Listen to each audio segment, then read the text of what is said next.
নির্মল মাঝি, doctor Shantanu Sen, doctor Sudipta Roy সবাইকে নিয়ে বসে মিটিং হয়েছিল।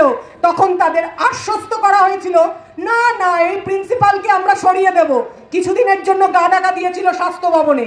তারপর যেই আন্দোলন ধামাচাপা পড়লো, বাধ্য হলো ধামাচাপা দিতে ওপর মহল থেকে চাপ দিয়ে, তখন আমার মেয়ে এবং কয়েকজনকে এই প্রিন্সিপাল যা অকথ্য অত্যাচার করেছে তা ইন্টার্নশিপ কমপ্লিশন আটকে দিয়েছিল।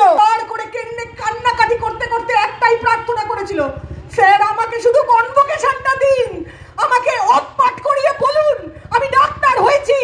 এই কান্নাটাকে বোঝবার জন্য আমরা দৌড়ে দৌড়ে গেছি বিভিন্ন প্রান্তে। হারামজাদা প্রিন্সিপাল সন্দীপ ঘোষ, শুয়োরের জাত, সেদিন দেয়নি, উল্টে ঘরের মধ্যে ডেকে অকথ্য ভাষায় গালাগালি করে। ওয়েস্ট বেঙ্গলে যে সিন্ডিকেট স্বাস্থ্য চলছে তা অনেক আগে আমার মেয়েরা তুলে ধরেছিল, কিন্তু তখন কোনো পারিপার্শ্বিক সহায়তা পাইনি। এক মায়ের কান্না আজ কোটি কোটি মায়ের কান্না হয়ে ঝরে পড়ছে। মনে রাখবেন, তিলোত্তমার চোখ দিয়ে জল বেরোয়নি, রক্ত বেরিয়েছিল, রক্ত।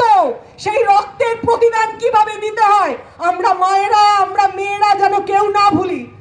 আগামী 8ই সেপ্টেম্বর সারা বিশ্ব জুড়ে প্রতিবাদ হবে, দেশ বিদেশে, সারা পৃথিবীর কাছে বাঙালির লজ্জা এই ঘৃণ্য সরকার, এই ঘৃণ্য সমাজ যত